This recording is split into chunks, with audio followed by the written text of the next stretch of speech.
को पिछले 3-4 दिन से एक क्राइम था, एक जुर्म था जिसको लिसानी सूरत दे दी गई और पहले हैदराबाद में और सिंध के कुछ और इलाकों में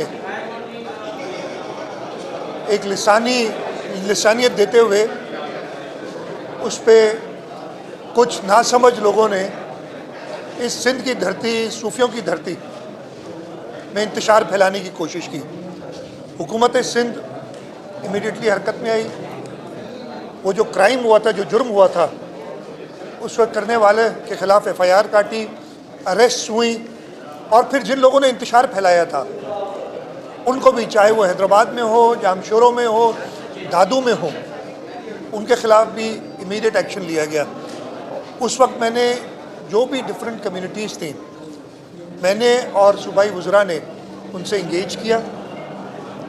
मुझसे खैबर पख्तूनख्वा से, बलूचिस्तान से सियासी लीडरशिप ने बात की।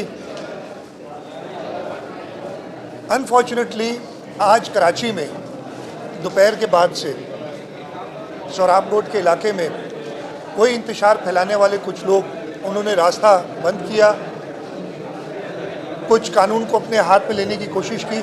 मैंने अपने वज़रा को कम्युनिटी से इंगेज करने के लिए कहा।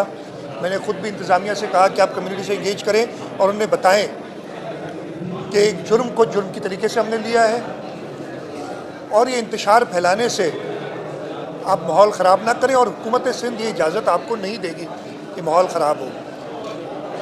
हमें पता था एक सेंसिटिव इशू था, इसलिए हम उसको उसी तरीके से हैंडल कर रहे थे। सिचुएशन जब हाथ से निकली तो पुलिस और उसके साथ साथ रेंजर्स, क्योंकि मैंने उनसे भी बात की थी, उन्होंने कंट्रोल ये सिचुएशन। इस वक्त जो लेटेस्ट, मैं भी इस तकरीब में था, लेटेस्ट मुझे पता चला है कि जी रोड क्लियर कर दिया गया है, लेकिन अभी तक कुछ शरपसंद अनासर उन गलियों में मौजूद हैं। मैं सबसे ये इल्तिजा करूँगा हर कम्युनिटी से कि आप कानून को अपने हाथ में ना लें, पुरअमन माहौल को ख़राब ना करें और मुझे पूरी उम्मीद है कि मेरी इस रिक्वेस्ट को सब मानेंगे और इस शहर में, इस सूबे में जो एक अमन का गहवारा है उसको डिस्टर्ब करने की कोशिश ना करेंगे।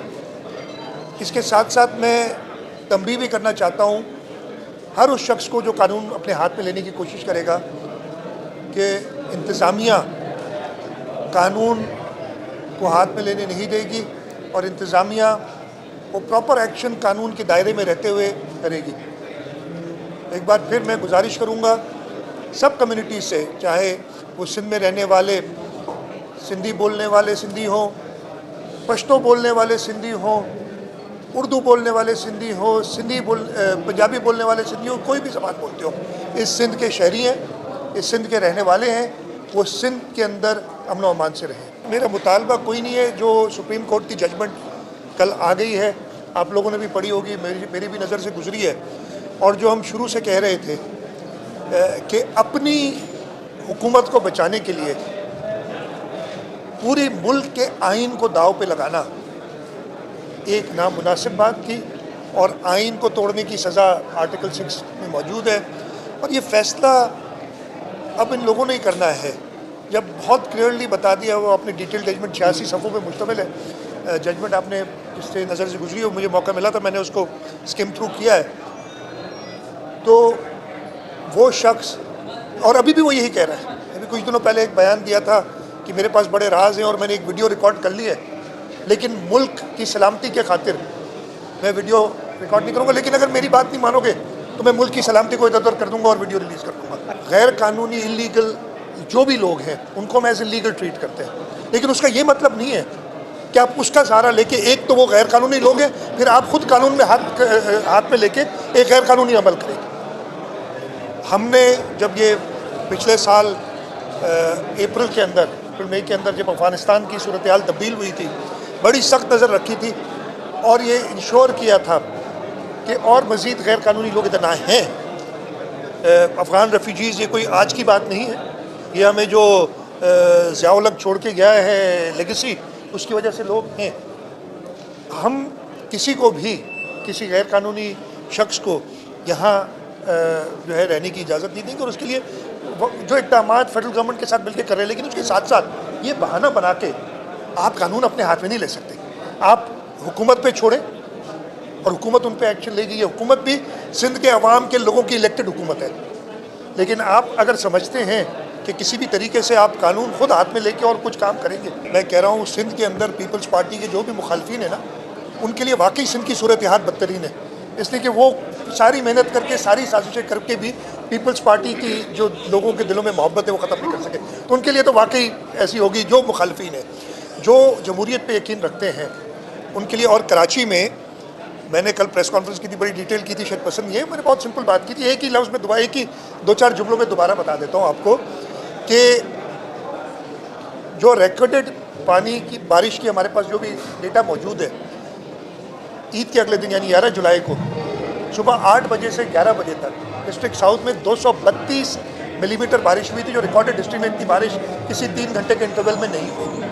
और उससे ऑब्वियसली पानी जमा होगा, लेकिन ये सिंध हुकूमत, इंतज़ामिया, हमारे वुज़रा सबकी कारकर्दगी है ना कि वो पानी। और मैं ये नहीं कह रहा किसी को तकलीफ ही नहीं हुई, मैंने आपको खुद बताया कि जब बारिश होगी इतनी पानी ज़रूर जमा होगा।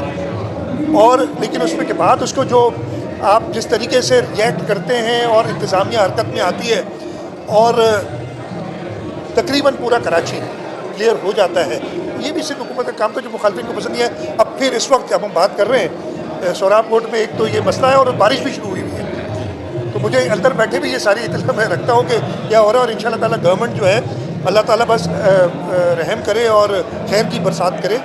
लेकिन सिंध हुकूमत इंशाल्लाह आपको रोडों पे नजर आएगी। जेडे सिंध हुकूमत को क्लियर कयो जितने भी गैर कानूनी, चाहे वो 50,000 साल पहले मूंखे 50,000 साल कोन थिया आहिनि, मां नओं सिंध उन हिसाब सां एतिरो पुराणो सिंधी कोन आहियां। मुंहिंजा वॾा मोहम्मद बिन कासिम सां गॾु सिंध आया हुआ, ठीकु आहे, 5 इस्लाम उन्हनि आंदो हिन।